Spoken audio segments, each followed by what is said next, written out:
Vă salut, dragi prieteni! Avem în față un unboxing, un invertor de la AgroPro, binecunoscutul Thunder de 220 de amperi. Al lui Raul Berzovan. Al lui Raul. E varianta de jos, Thunder. Și-o luat și el acum, că o văzut pe meu că e super, super bun. Și acum îi dăm un unboxing. La Luca ai văzut-o? Cred că am dat de cutia aia. Hai să vedem cum arată. Adică știm cum arată, că... Cum arată ăsta, nu. Dă-i la soră ta un pic, așa. Astăzi eu ajuns.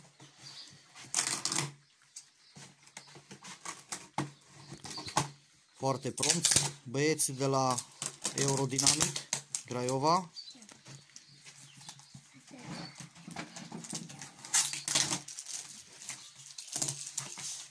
Niște aparate super tari, super bune. El vine într-o cutie de plastic. De fapt știți de la unboxing-ul meu și de la lui. Are și de la garanție. A meu și de la lui alții.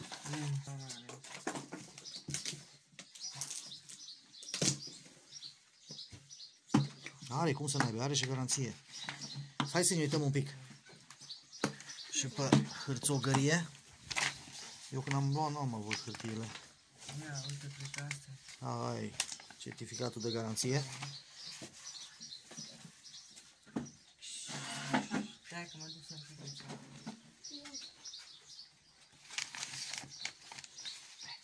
Da, ăsta e aparatul, așa vine. Să vină Raul să îl deschidă.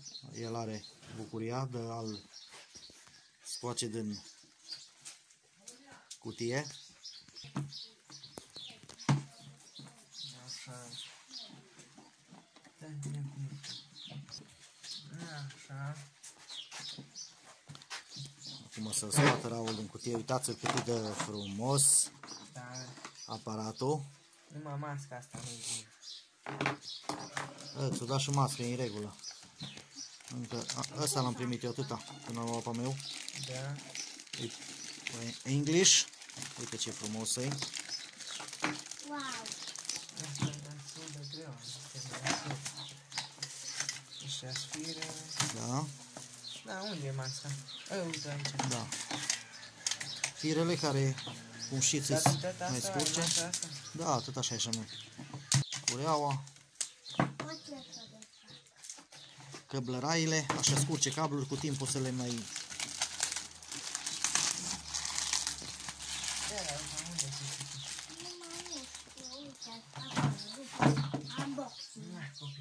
Nu-i băi, așa să ia. Uite, acolo. Dar După ce îi? îmi place să pornesc. Alea sunt antistres. Da, După ce îi cuțită? acolo.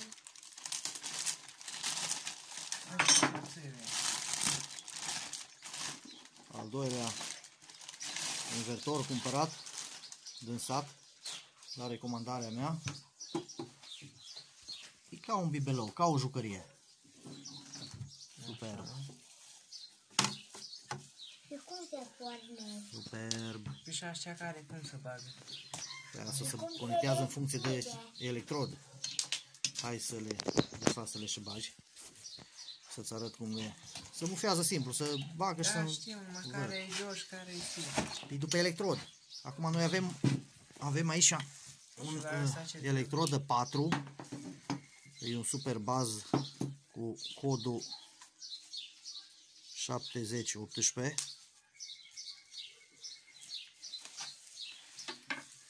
La asta se conectează port electrodul pe borna plus. Băi, ce scurt firă. Ce asta? Ăla se pune electron. Na, asta unde îl băgăm? La plus, sus. Aici? Da. Stai. Așa? Da. Și cleștile de masă la borna minus. Pentru electrod baz. Pentru la rutilic invers, da. Da? Și ce are ceva dacă se dă să dă? Influențează sudura, clar. N-a apăsat. Ba, mere, numai nu e acum, A, da, am asta. Stai să-mi faci. scoace plusul.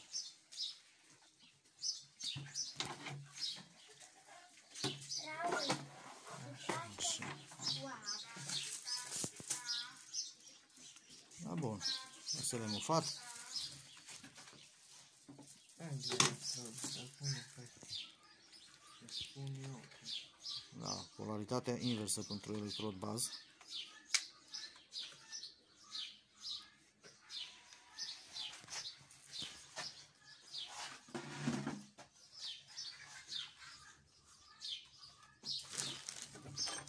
Masca oricum cu sticlă.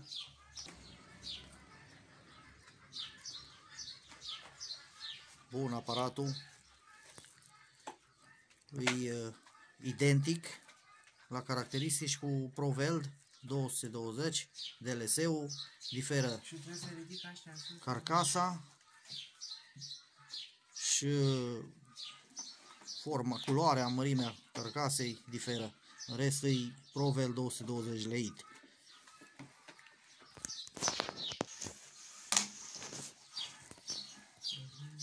Hai să îl întorc un pic și la specificații, că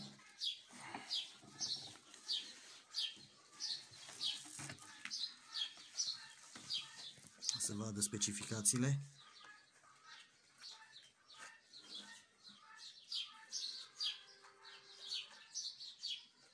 Da, Vrei să-i faci o probă? eu știu. Nu ți-o teamă de electrodul ăla cât e de gros? Da. Dar nu cred că altul mai subțire, că mai am. Poți să-i dai și cu ăla, cu bazul. Păi de altă de la. Dai și cu ăla ca să se... Să nu stric pe ăsta. Păi ce are? Ai pregătit material? Este modelul ăsta cu LCD.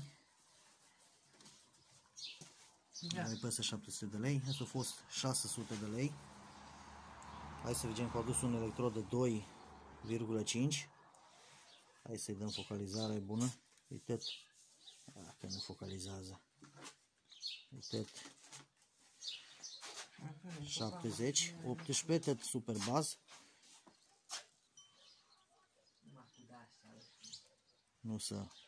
Nu focalizează telefonul. Nu că e întuneric afară, o idee. Sonorat cu ploaie. A început să ploaie. Nu-i firul mai lung ca la meu. Raul a văzut la meu cum mere. I-am făcut multe suduri pe el pe acasă. Multe lucruri cu el. Și da, eu vrut expre modelul de 220. I-am recomandat mai slab, nu o vrut. Bun, hai să mergem să îi dăm și o probă.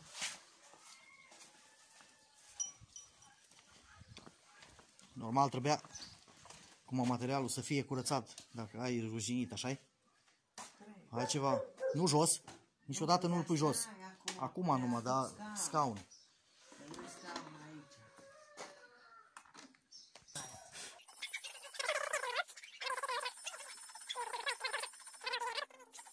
Recomand să se pună sus când se lucră cu invertorul, nu jos pe pământ. Și să nu se taie cu flexul. Și ăsta mere să fac el așa. Da. Pas gura ăla. Ciucănușul de la pere. Da, primul sunet. Cât e? 2,5 de la 90.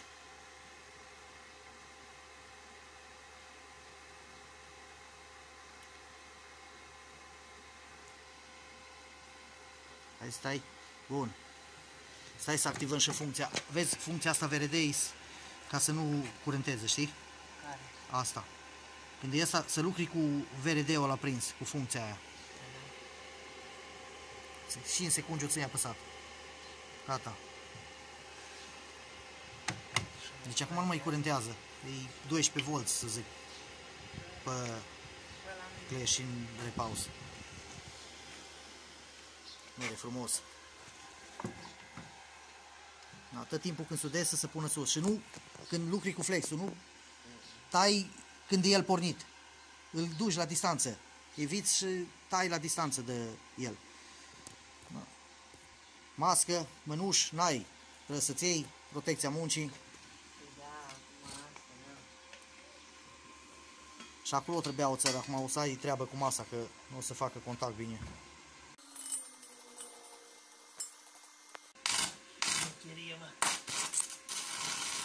Hai, da, hai.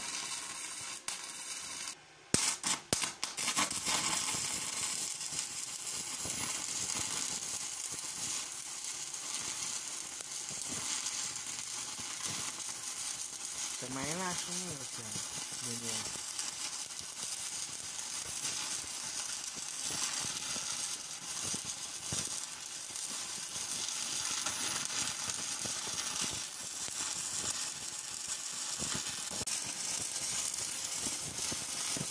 E altă pătrundere acum.